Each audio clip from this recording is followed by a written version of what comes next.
What's good, everybody? Welcome back to the channel. It's your boy Tajay Brian, and today you can see it in the title. We're really going to discuss our position on Eric Ten Hag and if he should manage United moving forward. And I'm just going to give my thoughts as to what could be his possible replacement if he is replaced by Ineos. Like, share and subscribe, guys. Let's get into it. Now, ladies and gentlefolks, now, as you guys may be aware by watching the shorts, go and watch the shorts, guys, and subscribe to the channel. I have constantly advocated for giving Ten Hag time, right? Now, I'm going to use something, and it's going to come up on the screen right here, as to the other club that Ineos owns, which is OGC Nice. And since their takeover in 2019, I have seen that they have appointed different managers every year since. Even in 2023, they sacked a manager mid-season.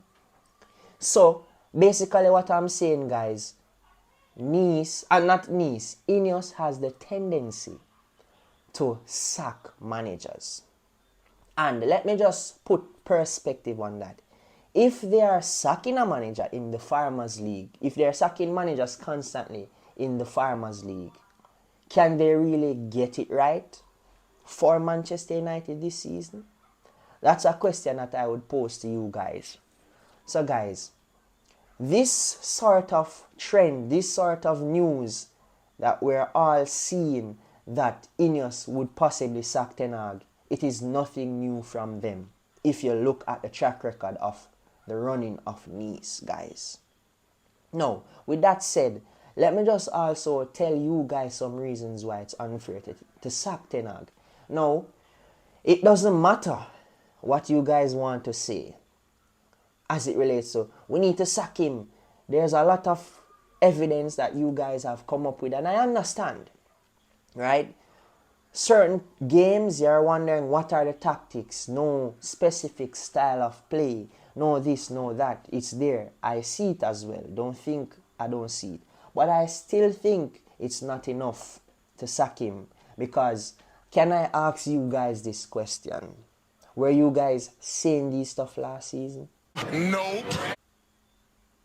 Let me just give it a second for you guys to think about it.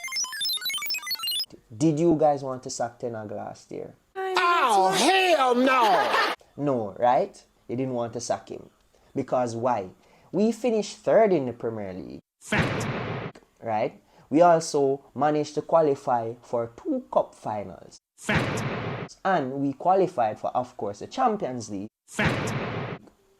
Cool? So, last year, we played a better brand of football. We managed to knock out the big and high and mighty Barcelona. Right? But you guys weren't saying this last season.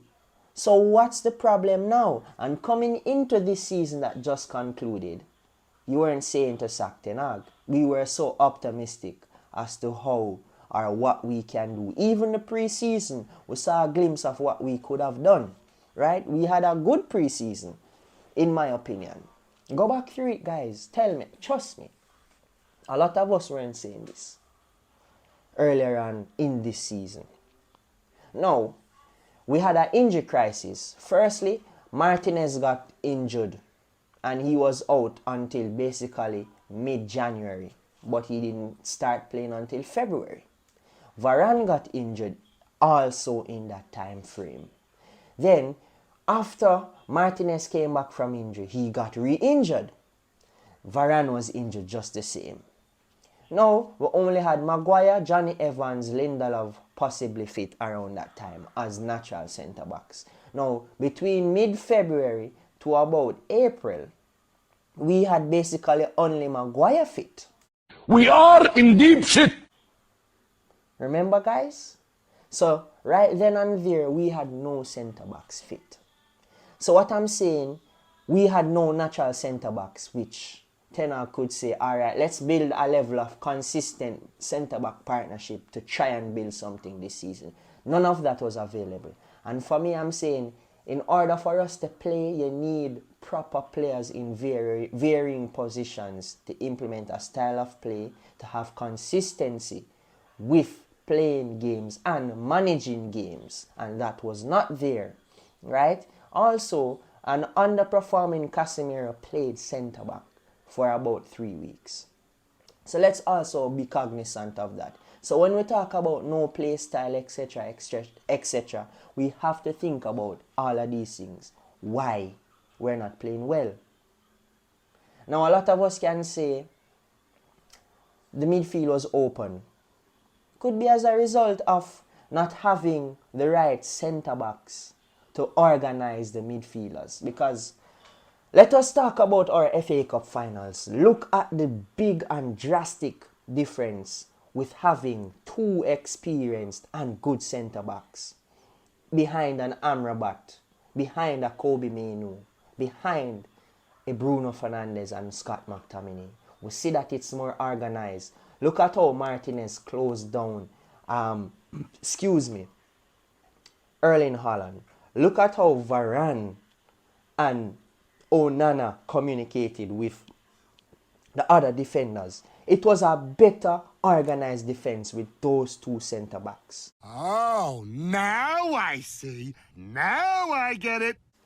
And we saw that even though we didn't dominate possession in that game, we saw that we had an ideology as to how to win that game against Man City. So the point I'm making, if those two centre-backs were fit for the majority of the season, I think even some of the times when teams have been running through us, we would be more organized. So that would not be happening for the majority of the season. And that for me says that yes, Varane is leaving. That is why I'm saying to you guys, Ten Hag should get time with a fit Martinez for a full season again, with a partner who has similar attributes as Raphael Varane. So, for me, ladies and gentlemen, it is unreasonable to sack Ten Hag. It is very much so unreasonable. And for me, it is so appalling that the media will release something as big as Man United is possibly speaking to Kieran McKenna to replace him just before the FA Cup finals. And as I'm saying this now, I'm going to now speak about the possible managers to replace Ten Hag if he's sacked. Now, the favouring names, Pochettino, the Brentford manager, what's his name? I don't remember the Brentford manager's name. The Brentford manager and what's his name? I said not Thomas Tuchel. I haven't heard about Thomas Tuchel. No. Kieran McKenna, Brentford manager and Pochettino. Now, in saying that, ladies and gentle folks, I don't think those managers are better than Ten Hag. Why would you appoint a manager in Pochettino that, yes, he finished above us in the table, but there's not much that he did this season to convince me that he should take over Man United from Ten Hag. In beat we a little 4-3 whatever, which that is questionable. A win is a win, whatever you may say. But I don't think that's enough to convince me as a fan that he's better than Ten Hag. Next thing, Kieran McKenna. Let's not forget Kieran McKenna was Ole Gunnar Solskjaer's assistant coach with Michael Carrick. Why would we bring that back? And at that, it's not a case where McKenna won the championship. He finished second, which makes him one of the 3 teams promoted to the Premier League from the championship. I don't see... Yes, you have that rarity where a coach is in a smaller, lesser division or league. He comes to the big leagues. More notably, the guy who Colonaglu is a player. The Tottenham coach, that's what I'm talking about, LOL. Yes, came from the Scottish League, whatever. But my point is, McKenna was already at Manchester United and he didn't really do that good. So why is it that now, if it is true that we're talking to him, he's been linked to coach the team, That doesn't make sense to me. Because again, as I spoke about earlier on in the video, that for me looks like a recipe to be a quick sack to appoint somebody else. And Thomas Tuchel for me, he's not he's a coach that can win trophies. But as it relates to the vision and the journey that we need to take to get back to the top, I don't think he's the man for the job. I think Ten Hag is the man for the job. Let me tell you why now. If you look at how the youth is being developed at Manchester United, I like how Ten Hag is doing it. You saw him speaking to Kobe Mainoo last year when we won the Carabao Cup. And look at Kobe Mainoo this year, a very important player in our squad. Now, he was also talking to some other young players when we won this FA Cup. And don't be surprised if he's still at the club if that player is slowly matriculated, slowly pushed in the A team or the main squad. I see his way of building youth as a good way. So for me, that's a step in the right direction. Secondly, a lot of persons may scrutinize his man management, but I think we need a manager with his autocratic leadership style. And let me tell you why. Over the years, we have complained about player power and players ultimately getting their way at Manchester United. You see that persons cannot be pleased, humans can't be pleased, right? We see now a manager who he wants full control of the dressing room, and now we as the fans, we have a problem with it. I don't have a problem with it. Yes, persons can say he got rid of Ronaldo and the Sancho situation, but probably those were toxic to what he's trying to implement. We don't know exactly what's going on behind the doors, yes, but that's toxic to what he wants in his dressing room. And that's fine for me, right? As we can see, we won the FA Cup, we finished 8th, we're still in Europe.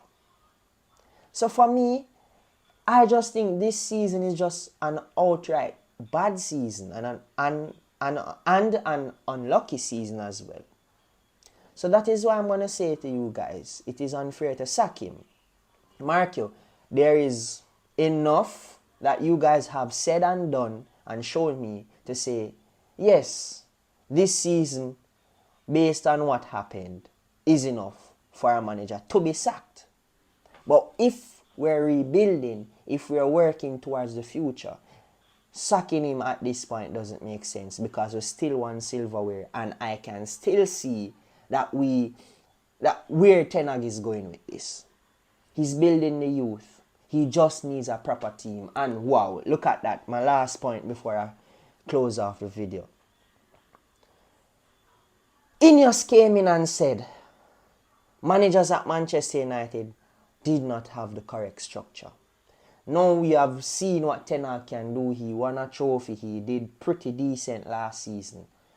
You have now gotten the Wilcoxes, the Baradas, and the Dan Ashworths of this world to come as the board and come as varying personnels who can assist the success of our on-field problems, resolve our on-field problems. Now give a manager the chance to work with this structure. If it doesn't work, then we'll sack him. We can't just, alright, these people come in, let's just sack him and just do this whole revamp with somebody completely different. Because the managers that we are being linked with, to me, is not better than Ten Hag. So, ladies and gentlemen, that's that. I don't know if what I said was enough to really convince you guys as to why Ten Hag should still be the manager. I'm not trying to really change each individual's opinion, but I just wanted to just speak to you guys to say, well, probably we're just jumping the gun. Probably we're not being rational about the situation, right? Because a lot of Man U fans need to also remember we're not Man United of 2013 and before. We're not that Man United. The past 11 years, ladies and gentlemen, we're a completely different Man United. Reshuffled, reshaped. You can name any other adjective in the dictionary or on Google. We're not the best team in England anymore. So, in order for us to be back to the best, we need to rebuild and we need to give a manager with his ideas time. So that's that for me, guys. We're not the best and we need to remember that at this point. So to get back to the best, we need to give somebody the right tools to do that. And I believe Ten Hag is that person. Like, share, subscribe. I'm signing off. Later.